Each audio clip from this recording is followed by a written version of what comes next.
하와요.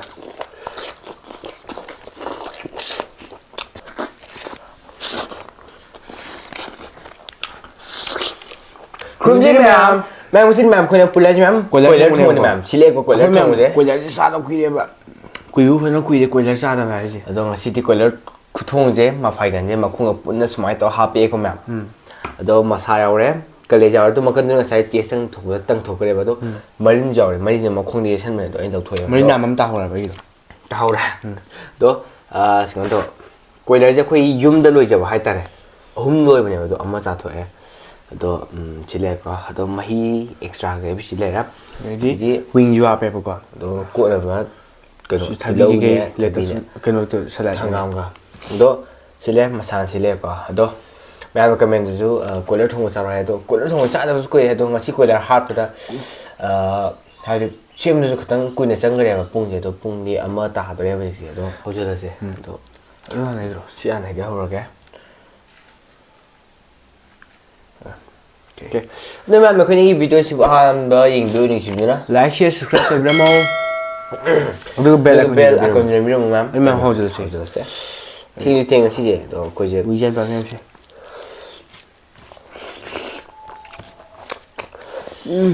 오, 왜?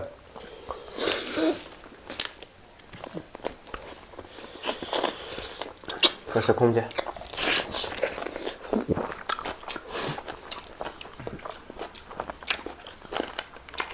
빨리.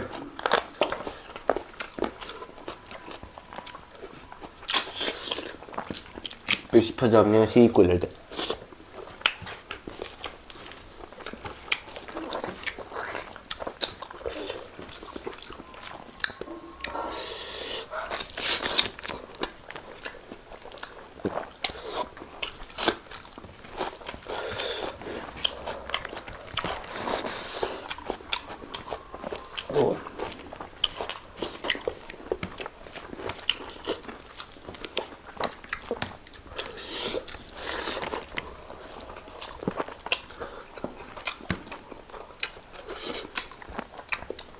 Kroiler.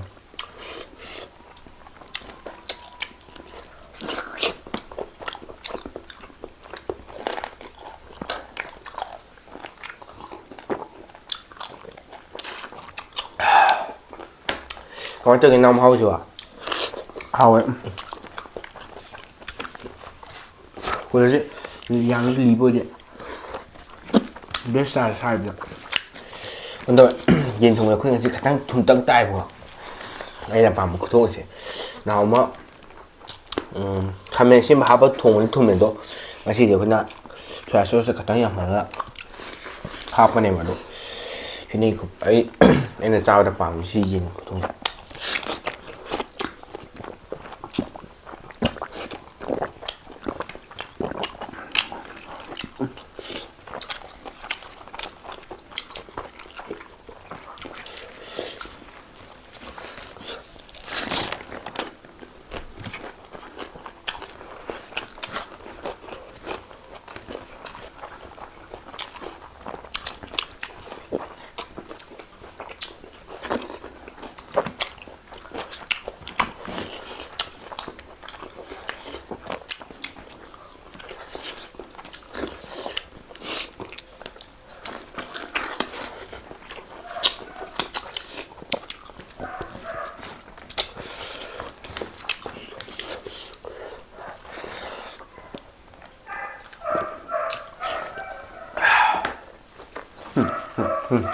가보세요.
그래요.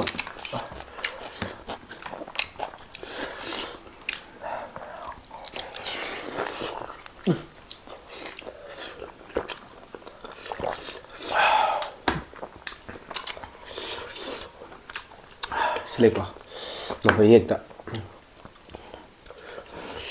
사와요.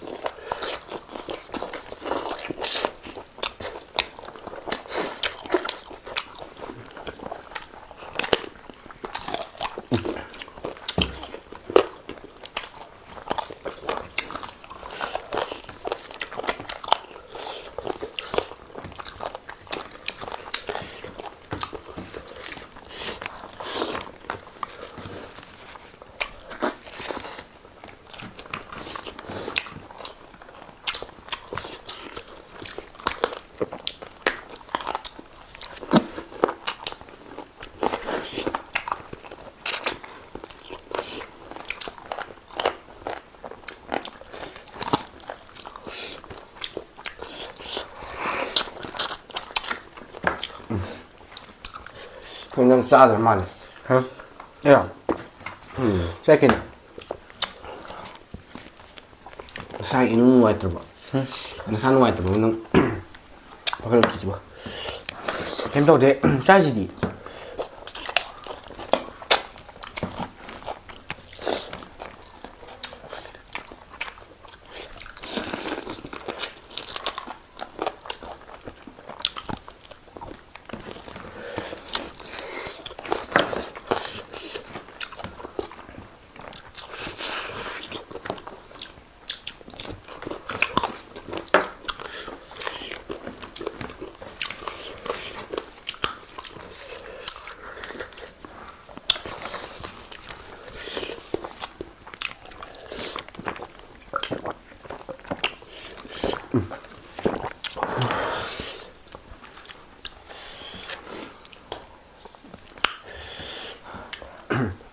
ꯑꯗꯨꯃꯥꯏꯅ ꯃꯈꯣꯏꯁꯦ ꯁꯤꯁꯦ ꯍꯥꯟꯅ ꯂꯤꯛꯂꯤꯒꯤ ꯕꯥꯎꯜ ꯇꯧꯕꯗꯣ ꯂꯤꯛꯂꯤ ꯇꯦꯡꯀꯣꯠ ꯇꯧꯕꯗꯣ ꯂꯤꯛꯂꯤ ꯇꯦꯡꯀꯣꯠꯇꯣ ꯑꯩꯅ ꯑꯃ ꯊꯨꯒꯥꯏꯈ꯭ꯔꯦ ꯑꯃꯅ ꯍꯨꯏꯅ ꯊꯨꯒꯥꯏꯈ꯭ꯔꯦ ꯑꯃꯅ ꯅꯪꯅ ꯑꯩꯅ ꯑꯝꯇꯪꯅꯦ ꯀꯩꯅꯣꯁꯦ ꯍꯨꯏꯅ ꯑꯃ ꯅꯪ ꯑꯃ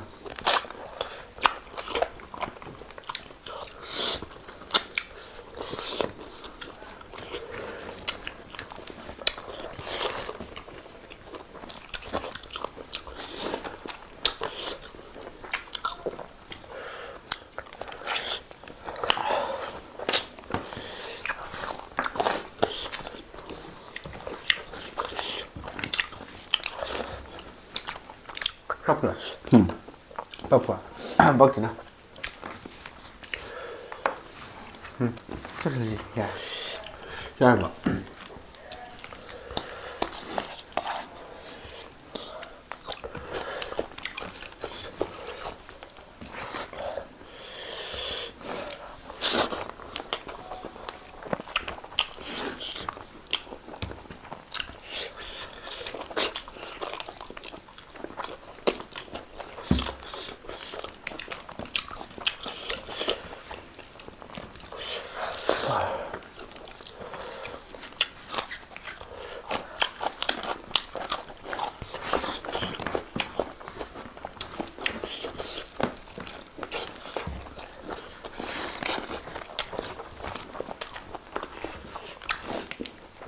ꯌꯥꯝ ꯊꯕꯤꯁꯦ ꯁꯨꯃꯥꯏꯅ ꯅꯠꯇꯦ ꯇꯤꯜꯍꯧ ꯁꯨꯃꯥꯏꯅ ꯆꯥꯕꯁꯦ ꯍꯩꯅꯈ꯭ꯔꯦꯕ ꯍꯥꯏꯕꯗꯤ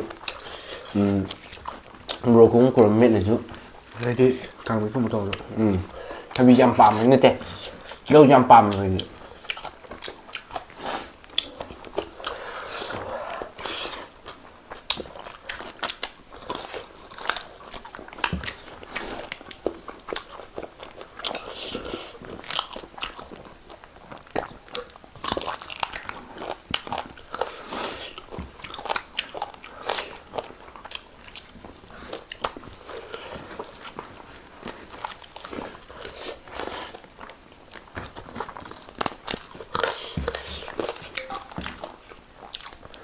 와, 나네.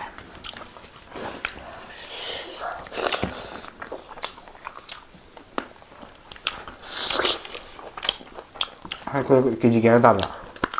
홍무가 한번 가요. 홍무가 햄.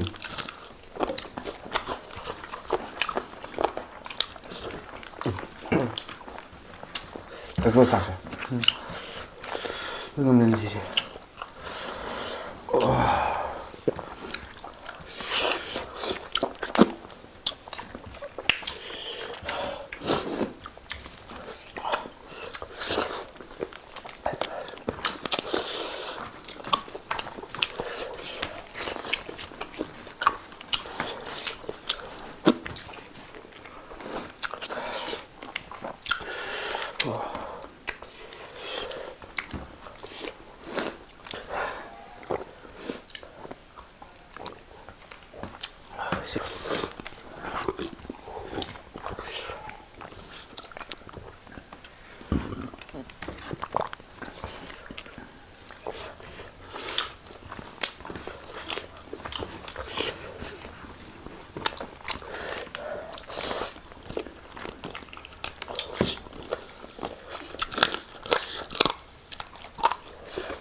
근데 맘 거의 직 로열 거도 실례면 감다래봐. 그리 사도 야만래봐. 고래를 계지 한번 가요. 한번 가요. 그래서 아니 뭐 그냥 하품니. 빡빡. 오케이. 맛이. 그래. 너 실례도 맛이 하오래도 하고 실례가 թ바 아무 좀 쳤더냐 주라. 땡팅에는 비도 잘 잠들어 타갈라기 그가디 이디 또 하면 좀 또 아코니 주카가 담바디 하오래도 아코니 어디 때문에 에이 수담 부담데 너 아이디 하이티 시험 폰이 거너 아이니 하이 짜부금바 너맘 알로셀라게 너맘 마탕 비디오 나오냐세 그다음에 이 비디오시 한번 얘기리고 이제 집이나 라이크 서브스크라이브 또 비람보 벨 아이콘 누르면 시골을 구성원들 에이 지금 인기 싸네 투미 또 공화오 열로에 맘 너 노셀라게 넥스트 비디오를 보시는 시기리 바이바이